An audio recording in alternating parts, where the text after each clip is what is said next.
بسم اللہ الرحمن الرحیم۔ دیکھتی آنکھوں سنتے کانوں، آپ سب کو اسلامک اسٹوڈیو چینل میں خوش آمدید۔ قصہ بن اسرائیل کے ایک ظالم کا۔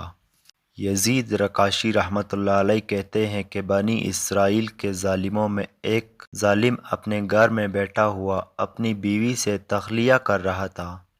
اتنے میں دیکھا کہ گھر میں ایک اجنبی آدمی دروازہ سے چلا آ رہا ہے۔ یہ شخص نہایت غصے میں اس کی طرف لپکا۔ اس سے پوچھا کہ تو کون ہے اور گھر میں آنے کی تجھے کس نے اجازت دی؟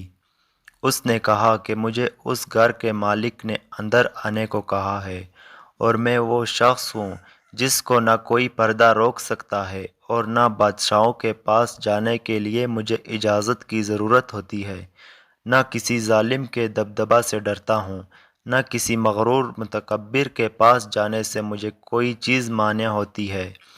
اس کی یہ گفتگو سن کر وہ ظالم خوفزدہ ہو گیا، بدن میں کپکپی آ گئی اور اوندھے منہ گر گیا۔ اس کے بعد نہایت عاجزی سے کہنے لگا، پھر تو آپ ملک الموت ہیں؟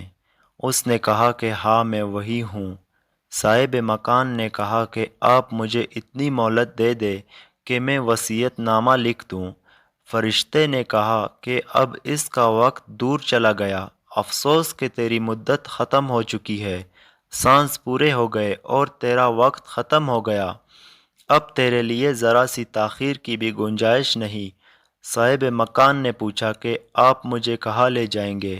فرشتے نے کہا تیرے اعمال جو آگے گئے ہوئے ہیں ان کے پاس ہی لے جاؤں گا، جیسے عمل کیے ہوں گے ویسا ہی ٹھکانہ ملے گا، اور جس قسم کا گھر تو نے اس جہاں میں بنا رکھا ہوگا وہی تجھے ملے گا۔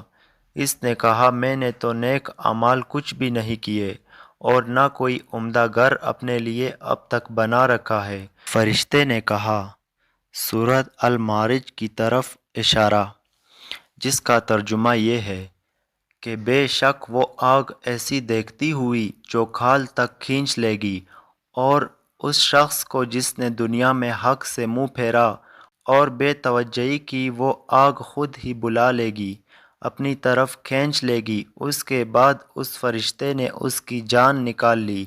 گھر میں کہرام مچ گیا، کوئی رو رہا تھا، کوئی چلا رہا تھا۔ یزید رقاشی رحمۃ اللہ علیہ کہتے ہیں کہ اگر لوگوں کو یہ معلوم ہو جائے کہ مردہ پر اس وقت کیا گزر رہی ہے تو اس کے مرنے سے زیادہ آہ و بکا اس حالت پر ہونے لگے جو اس پر گزر رہی ہے۔